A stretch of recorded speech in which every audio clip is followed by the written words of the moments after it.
वर्धमान नगर में रूपसेन नाम का एक राजा राज करता था। एक दिन उसके यहाँ बीरबल नाम का एक राजपूत नौकरी के लिए आया।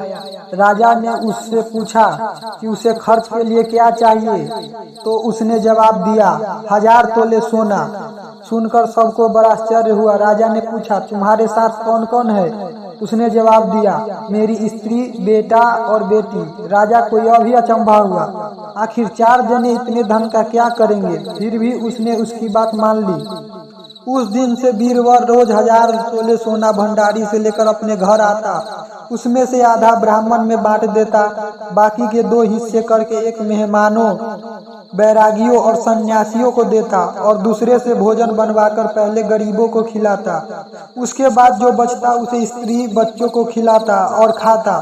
काम यह था कि शाम होते ही ढाल तलवार लेकर राज के पलंग की चौकीदारी करता। राजा को जब कभी रात को जरूरत होती तो वह हाजिर रहता। एक आधी रात के समय राजा को मरघट की ओर से किसी की रोने की आवाज आई। उसने बीरबल को पुकारा तो वह आ गया। राजा ने कहा जाओ पता लगाओ कि इतनी रात गए यह कौन रो रहा है और क्यों रो रहा है। बीरबल तत्काल वहां से चल दिया। मरघट में जाकर देखता क्या कि सिर से पांव तक एक स्त्री गहनों से लदी कभी नाचती है, कभी कूदती है और सिर पीट पीट कर रोती है, लेकिन उसकी आंखों से एक बूंद आंसू ही नहीं निकलती। बीरबल ने पूछा तुम कौन हो, क्यों रोती हो? उसने कहा मैं राजलक्ष्मी हूँ। रोती इसलिए हूँ कि राजा विक्रम के घर में खोटे काम होते हैं, इसलिए वहाँ दरिद्रता का डेरा पड़ने वाला है। मैं वहाँ से चली जाऊंगी और राजा दुखी होकर 1 महीने में मर जाएगा। सुनकर बीरबल ने पूछा इससे बचने का कोई उपाय? स्त्री बोली हाँ है। यहाँ से पूरब में 1 योजन पर एक देवी का मंदिर है। वहाँ तुम उस देवी पर अपने बेटे का शीश चढ़ा दो तो वह विपदा टल जाएगा। फिर राजा 100 बरस तक बेखटे राज करेगा। बीरबल घर आया और अपनी स्त्री को जगाकर सब हाल कहा। स्त्री ने बेटे को जगाया, बेटी भी जाग पड़ी। जब बालक ने बात सुनी तो वह खुश होकर बोला आप मेरा शीश काट कर जरूर चढ़ा दे। एक तो आपकी आज्ञा, दूसरे स्वामी का काम, तीसरे यह देह देवता पर चढ़े, इससे बढ़कर बात और क्या होगी? आप जल्दी करें। बीरबल ने अपनी स्त्री से कहा अब तुम बताओ। स्त्री बोली स्त्री का धर्म पति की सेवा करने में है। निदान चारों जनों देवी के मंदिर में पहुँचे। बीरबल ने हाथ जोड़कर कहा हे देवी, मैं अपने बेटे की बलि देता हूँ, मेरे राजा की 100 बरस की उम्र हो। इतना कहकर उसने इतने जोर से खंडा मारा कि लड़के का शीश धड़ से अलग हो गया।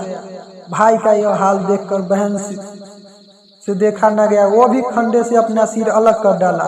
बेटा बेटी चले गए तो दुखी माँ ने भी उन्हीं का रास्ता पकड़ा और अपनी गर्दन काट दी। बीरबल ने सोचा कि घर में कोई नहीं रहा तो मैं ही जी कर क्या करूंगा। उसने भी अपना सिर काट डाला। राजा को जब यह मालूम हुआ तो वह वहां आया। उसे बड़ा दुख हुआ कि इसके लिए 4 प्राणियों की जान चली गई। वह सोचने लगा कि ऐसा राज करने से धिक्कार है। यह सोच उसने तलवार उठा ली और जैसे ही अपना सिर काटने को हुआ कि देवी ने प्रकट होकर उनका हाथ पकड़ लिया। बोली राजन, मैं तेरे साहस से प्रसन्न हूँ, तू जो वर मांगे सो दूंगी। राजा ने कहा देवी तुम प्रसन्न हो तो इन 4 को जिला दो। देवी ने अमृत छिड़कर उन 4 को फिर से जिला दिया। इतना कहकर बेताल बोला राजा बताओ सबसे ज्यादा पुण्य किसका हुआ? राजा बोला राजा का। बेताल ने पूछा क्यों? राजा ने कहा इसलिए कि स्वामी के लिए नौकर चाकर का प्राण देना धर्म है, लेकिन नौकर चाकर के लिए, दास के लिए राजा का राजपाट को छोड़कर जान को तिनके के समान समझकर अपनी जान को देने को तैयार हो जाना बहुत बड़ी बात है। यह सुन बेताल गायब हो गया और पेड़ पर जा लटका। बेचारा राजा दौड़ा दौड़ा वहां पहुंचा और उसे फिर पकड़ कर लाया तो बेताल ने चौथी कहानी कही।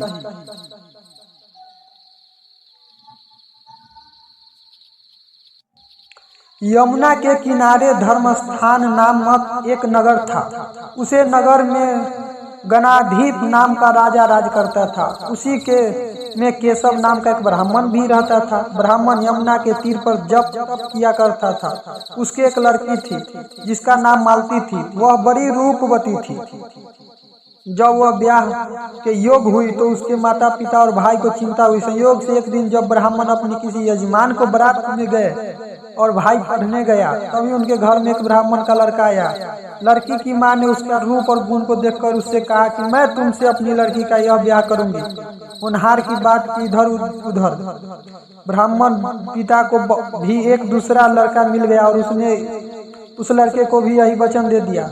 उधर ब्राह्मण का लड़का जहाँ पढ़ने गया था वहाँ एक लड़के से यही वादा कराया।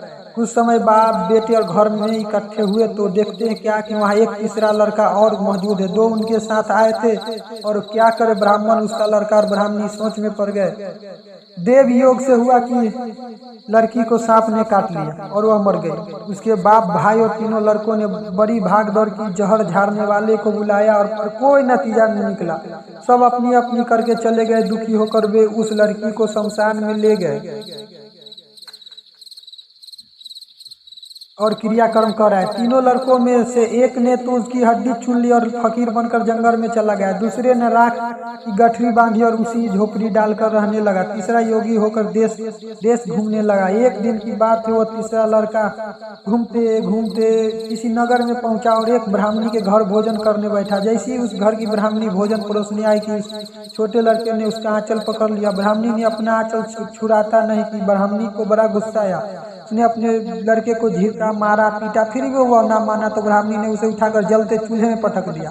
लड़का जलकर राख हो गया। ब्राह्मण बिना भोजन के उठ खड़ा हुआ। घर वालों ने बहुत कहा पर वह भोजन करने के लिए राजी न हुआ। उसने कहा, जिस घर में ऐसी राक्षसी हो उसमें मैं भोजन नहीं कर सकता। इतना सुनकर वह आदमी भीतर गया और संजीवनी विद्या की पोथी लाकर एक मंत्र पढ़ा। जलकर राख हो चुका लड़का फिर से जीवित हो गया। यह देखकर ब्राह्मण सोचने लगा कि अगर मैं यह पोथी मेरे हाथ लग जाए तो मैं भी उस लड़की को फिर से जिला सकता हूँ। इसके बाद उसने भोजन किया और वहीं ठहर गया। जब रात को सब खा पी कर सो गए तो वह ब्राह्मण चुपचाप वहाँ पोथी लेकर चल दिया। जिस स्थान पर वह उस लड़की को जलाया था वहां जाकर उसने देखा कि दूसरे लड़के वहां बैठे बातें कर रहे। इस ब्राह्मण के यह कहने पर कि उसे संजीवनी विद्या की पोथी मिल गई और वह मंत्र पढ़कर लड़की को जिला सकता। उन दोनों ने हड्डियां और रख निकाली। ब्राह्मण ने जैसे ही मंत्र पढ़ा वो लड़की की जी उठी। अब तीनों उसके पीछे आपस में झगड़ने लगे। इतना कहकर बेताल बोला, राजा बताओ कि वह लड़की किसकी स्त्री होनी चाहिए।